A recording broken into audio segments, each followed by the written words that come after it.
everyone, welcome back to my channel. So guys, in this video we are going to do illustration number 7 of our chapter debentures, right?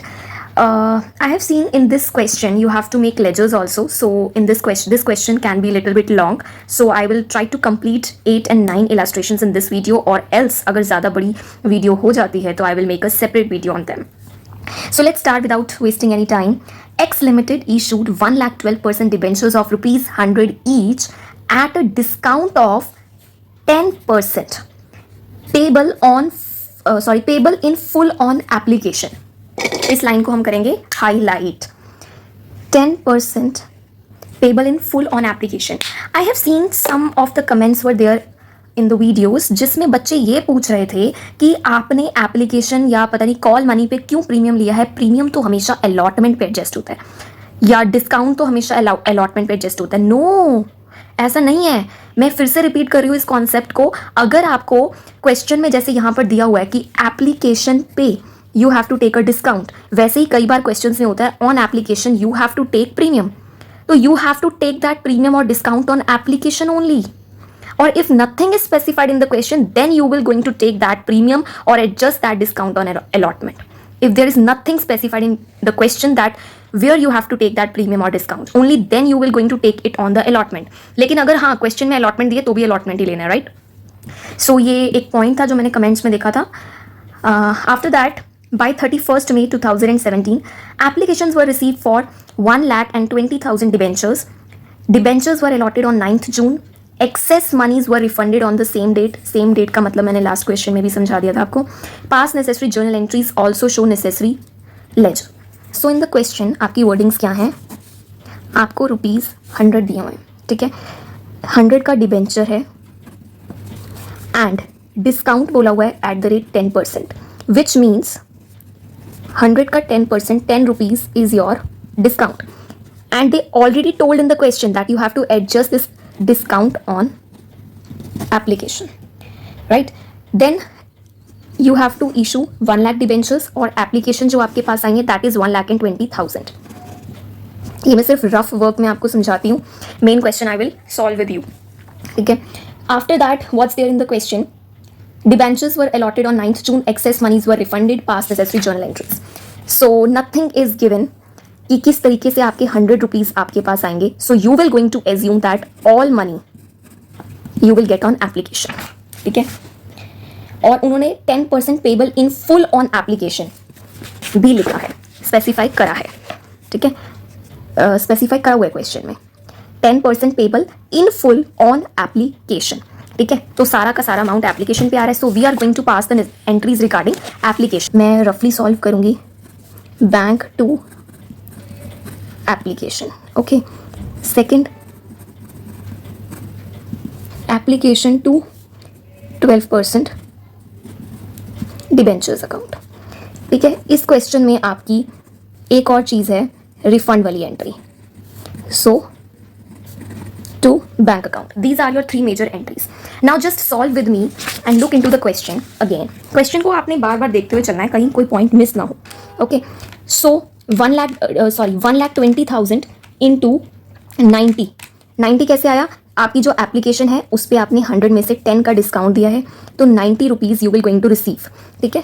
So that means they have taken the amount in thousands. We will going to take the amounts in lakhs. Divide by 1 lakh. So 108.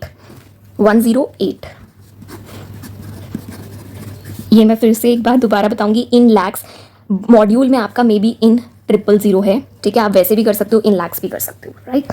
So bank to application you will get 108 lakhs. Simple. इस point में तो बिल्कुल problem नहीं होनी चाहिए इस stage पर आके, ओके. आपके पास पैसा आया कितने का? 1.2 lakh के according you got ₹90 because you have given ₹10 discount to your debenture holders. So this much of amount you will get और the company will get. After that मुझे ये बताइए, सबसे पहले थर्ड एंट्री ही करनी चाहिए, सेकंड मैं आपको समझाती हूँ. एक्सेस अमाउंट कितनी आई? 20,000 के ऊपर, ठीक है. How much? 90. यहाँ पर गलती से भी 100 मत लेना बच्चे. उन्होंने आपको ₹90 दिए हैं एप्लीकेशन पे, ठीक है. तो आप उनको रिफंड के टाइम पे भी जो 20,000 एक्सेस शेयर्स हैं उस पर ₹90 ही वापस करोगे. जितने मिले उतने ही वापस करोगे, okay. So how much? 20,000 into 90 is your 18 lakh. Again, I am dividing the amount with 1 lakh, so the amount will be 18 like this in lakhs, as I have taken the amount in lakhs. Now tell me, जब ये application को हम debenture में liability बनाएंगे, so can I put 108 or 108 like we have received the application? Can I put जैसे हम करते हैं? No. Answer is no. हम क्या करेंगे, 108 में से जो ऑलरेडी रिफंड कर चुके हैं हम -18, वैसे ये एंट्री सेकंड ही होनी चाहिए, इसको मैं सेकंड ही कर देती हूँ क्योंकि आप रिफंड करने के बाद लाइबिलिटी क्रिएट करेंगे. ओके, तो इसको साथ साथ पास करने की जो हमारी आदत है उसको हमें यहाँ पर छोड़ना होगा. हम पहले रिफंड करेंगे और उसके बाद ये रिफंड की एंट्री पास करने के बाद हम लाइबिलिटी क्रिएट करेंगे. Okay, so we will get 90 lakhs. We will get the amount 90 lakhs क्योंकि 108 रुपीज़ आपके डिबेंचर होल्डर्स ने आपको पे किया, उसमें से आपने 18 लैक्स उन्हें रिफंड कर दिए. सो you will remain with 90 lakhs जिसकी आपको लाइबिलिटी क्रिएट करनी है. वन मोर थिंग नाउ, ये जो 90 लाख है बच्चे, आपने ये तो उन्हें डिस्काउंट पे इशू किया, right? You have issued the amount on discount. 1 lakh ले लेते क्योंकि इसमें से 20 आपने रिफंड कर दिया, राइट? तो ये तो आपने 1 लाख इंटू 90 जो उन्हें देने हैं वो तो आपने डिस्काउंट पे किए थे. आपने कहा था डिबेंचर होल्डर्स मुझे आज पैसों की ज़रूरत है, मैं तुम्हें 1 लाख डिबेंचर्स इशू कर देता हूँ और 90 रुपीज़ दे देना, ठीक है? लेकिन इसकी वैल्यू तो 100 है. डिबेंचर होल्डर्स कहेंगे कि जब तुम्हारे पास पैसे आ जाएंगे, जब तुम हमें रिडीम करोगे, तुम हमें 1 लाख के अकॉर्डिंग 100 रुपीज़ ही दोगे ना तुम्हारी, क्योंकि डिबेंचर्स की वैल्यू 100 है. वो तो तुमने डिस्काउंट पे इशू करके 90 लिया, लेकिन तुम्हें मुझे 100 लैक्स ही देने पड़ेंगे. ओके, सो ये आपका डिस्काउंट ऑन इशू जाएगा. ओके, यहाँ पर हम लॉस लेते थे कुछ क्वेश्चंस में. अब लॉस और डिस्काउंट में क्या फ़र्क है?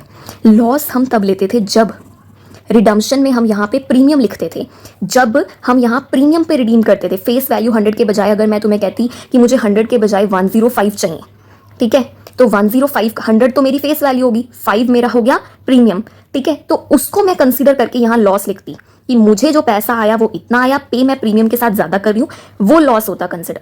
लेकिन यहाँ पर क्वेश्चन अलग है. यहाँ पे क्वेश्चन कहता है कि ये आपकी लाइबिलिटी है, ठीक है, फेस वैल्यू पे, ये कोई प्रीमियम नहीं है, लेकिन जो पैसा आया वो डिस्काउंट पे आया है, तो इसीलिए हमने यहाँ पे वर्ड डिस्काउंट यूज़ करा है. क्लियर? ये कुछ पॉइंट्स हैं जो जिसमें बच्चे हमेशा कंफ्यूज होते हैं, डिस्काउंट क्यों लिया है, लॉस क्यों नहीं लिया, एक ही तो मतलब है, ये है वो है, ठीक है? तो वो सिंपल आपको ये चीज़ समझनी है. रिडम्पशन प्रीमियम के अमाउंट के अकॉर्डिंग हम लॉस लेते हैं, और जब हमें एप्लीकेशन पे डिस्काउंट हमने दिया होता है तो उसे हम डिस्काउंट कंसिडर करते हैं.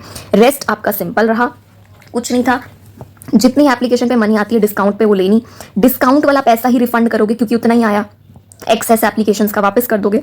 उसके बाद ये माइनस करके ये 108 में से 18 माइनस करोगे तो 90, इतनी आपकी लाइबिलिटी बनती है. ओके, लेकिन ये लाइबिलिटी बनती है towards the money you received. Face value के अकॉर्डिंग आपकी 100 है, तो इतना आप डिस्काउंट में डाल देंगे. Clear? I hope it's clear. अगर फिर भी डाउट रहता है तो प्लीज़ मुझे कमेंट्स में बताओ, सो दैट कि मैं अपना आपके डाउट्स जो हैं और अच्छे से सॉल्व करने की कोशिश करूँ. अब मैं जो लेजर्स की तरफ मूव करने वाली हूँ, ledgers will take time. Okay, so मेरे साथ बने रहो अच्छे से, आई विल एक्सप्लेन यू. ये मैंने इसको हाईलाइट कर दिए एंट्रीज. हम एंट्रीज के थ्रू लेजर बनाने सीखेंगे. आई नो लेजर बनाने आते होंगे आप में से काफ़ी लोगों को, लेकिन काफ़ी लोग ऐसे भी होंगे जो 12th में जस्ट एक तुक्के मार के ठीक है कर दिया, लेकिन मैं आपको लॉजिक के साथ ही समझाऊंगी कि आपको जैसे आता ही नहीं है लेजर बनाना. ओके, सबसे पहले आपके मॉड्यूल में जो दिया हुआ है ना, that is your bank account. Okay, so you will make a account like this. आपको ये पता होना चाहिए, ये इतना बेसिक तो मैं आपसे होप कर रही हूँ कि आप इस तरीके से आपको बनाना आता है, पर्टिकुलर्स एंड ऑल, ठीक है? और डेट का भी एक कॉलम है, वो मैं आपके लिए छोड़ रही हूँ, that much you know. Okay, मैं सिर्फ पर्टिकुलर्स और अमाउंट्स के साथ चलने वाली हूँ, डेट आपको आती है डालनी. ओके, सो अब आपने ना एंट्रीज देखनी है. बैंक जो है ना, ये है आपका अकाउंट डेबिट में, और 12% डिबेंचर एप्लीकेशन अकाउंट. देखो, जो आपका डेबिट में है, ठीक है, वो ऊपर होता है, जो नीचे 2 होता है ये होता है हमेशा क्रेडिट में. ये सिंपल चीज़ है, ये बताने वाली कोई बात नहीं थी, बट मैंने फिर भी बता दी है. ओके, तो अब आपने क्या करना है, लेजर में हम कैसे बनाते हैं. जो बैंक है ना, अगर आप बैंक अकाउंट बना रहे हैं, राइट, अगर आप कोई भी ट्रांजेक्शन यहाँ लिखेंगे 2 में, दैट मीन्स बैंक जो है डेबिट में है, और जो उसके क्रेडिट में एंट्रीज हैं वो सारी यहाँ आएंगी. ठीक है, ये मैं एंट्रीज के थ्रू समझाऊंगी, दोबारा क्लियर कराऊंगी, अभी सिर्फ समझो इतना. और अगर मैं यहाँ कोई एंट्री लिख रही हूँ ना, दैट मीन्स ये डेबिट में है पोर्शन, और बैंक जहाँ जहाँ क्रेडिट में है वो एंट्रीज यहाँ आएगी. अब मैं बैंक ढूंढूंगी अपनी एंट्रीज में, जर्नल एंट्रीज में। लेजर जो है ना, मैंने फाउंडेशन में ये देखा है, लेजर के साथ एंट्रीज हमेशा पूछते हैं, तो हमेशा एंट्रीज के थ्रू लेजर बनाने की कोशिश करो, ठीक है, एंट्रीज के थ्रू लेजर बनाने की कोशिश करो। सो अब आप क्या करेंगे, जहाँ पर भी बैंक वर्ड है, बैंक यहाँ पर है, बैंक क्या है यहाँ पे डेबिट में, तो यहाँ पे जो 2-12% डिबेंचर एप्लीकेशन है, बैंक डेबिट में करके 2-12% debenture application I will take 108। इसके अलावा सेकंड एंट्री में, वैसे सेकंड एंट्री ये है बट यहाँ के अकॉर्डिंग मैं सेकंड एंट्री से ले रही हूँ। यहाँ पे कोई बैंक वर्ड नहीं है, यहाँ पे बैंक है, बैंक यहाँ क्रेडिट में है यानी कि 2 में है, ठीक है, 2 में है, तो मैं बाय में लूँगी अपनी 12% डिबेंचर एप्लीकेशन 18, ठीक है। तो मेरा बैलेंस कहाँ बच रहा है, यहाँ पे, तो I will take balance carry down 90 total. Simple, easy था इसको करना, कोई टफ नहीं था। Next ledger we will make regarding 12% debenture account. मैं सिर्फ एक ये समझा रही हूँ, बाकी दो मैं आपको बुक से ही करा दूंगी, आपको समझ आ जाएगा। ओके, अब 12% डिबेंचर कहाँ है, फर्स्ट एंट्री में मैंने यहाँ पर डिबेंचर लिखा है, एप्लीकेशन ही लिखा है, डिबेंचर एप्लीकेशन ही सिर्फ 12% डिबेंचर फर्स्ट एंट्री में है नहीं, सेकेंड एंट्री में यस 12% है, और इसके बाय में ये 2 में है, तो इसके बाय में 2 एंट्रीज है, by 12% debenture application by discount, ठीक है, डिस्काउंट ऑन इशू वाली जो एंट्री आपकी, ठीक है। तो यहाँ पर आपकी आ जाएंगी कौन कौन सी अमाउंट्स है, 90 और 10, 90 और 10, 90 लाख और 10 lakh. Okay, so that's it. यहाँ पे आपका ये टोटल हो जाएगा 100 लाख, और यहाँ पे 2 बैलेंस कैरी डाउन, यहाँ पे कुछ भी नहीं आएगा क्योंकि थर्ड एंट्री में नहीं है। Okay, so this will be 100 lakh, ठीक है। सो ये 12% डिवेंचर हो जाएगा आपका, दोनों आपने बाय में एंट्रीज डाल देनी है, 2 कैरी डाउन करके, सिंपल, ठीक है। So moving on to third ledger. Third ledger आप देखेंगे, साथ साथ में आप अपनी एंट्रीज देखेंगे। 12% डिबेंचर एप्लीकेशन, तो फर्स्ट में है एंट्री में यस, कहाँ पे, डेबिट में, तो बाय बैंक हो जाएगा 108, ठीक है। सेकेंड एंट्री में application word is there, yes, ये रहा आपका एप्लीकेशन वर्ड, ठीक है। 12% डिबेंचर अकाउंट, ठीक है, 90। अब बात पता क्या है, आप कहोगे, कई लोग ये भी सोचते हैं, महारथी जो होते हैं, कि एप्लीकेशन 90 है, डिबेंचर 100 है, तो यहाँ पर हम 2 डिबेंचर 100 डाल दें। नो, उसमें से 100 में से 90 का पोर्शन इसका है और 10 का पोर्शन डिस्काउंट का है, तो 90 वाला डालेंगे आप, ठीक है। ये बहुत लेमैन तरीके से मैंने आपको समझाया है, बट लॉजिक भी यही कहता है कि जो आपकी लाइबिलिटी क्रिएट हुई है एप्लीकेशन की वजह से, वो आपकी 90 है, ठीक है। मतलब जितना एप्लीकेशन पे पैसा आया, बाकी आपने डिस्काउंट जो दे दिया था, लेकिन लाइबिलिटी आपकी 100 है, ओके। तो वैसे ही आप यहाँ पर ये लिखेंगे 90। उसके बाद एप्लीकेशन यहाँ पर भी है, 2 बैंक में 18, ओके। ये तो पूरा ही मैच हो जाता है, इसका कोई कैरी डाउन बैलेंस ही नहीं है, ठीक है। जिसमें बैलेंस होगा सिर्फ वो आपने कंसिडर करना है, okay. Next is your discount. Discount की सिर्फ एक एंट्री है बच्चा, वो है आपकी 12% डिबेंचर करके, एंड दैट इज 10 लाख, और इसका कैरी डाउन हो जाएगा, सिंपल, ठीक है। लेजर्स किस तरीके से बनानी है, I hope it's clear. Thank you so much. ये वीडियो ऑलरेडी बहुत ज़्यादा बड़ी हो चुकी है, मैं नेक्स्ट वीडियो में आपकी नेक्स्ट इलस्ट्रेशंस कवर करूँगी। Thank you so much.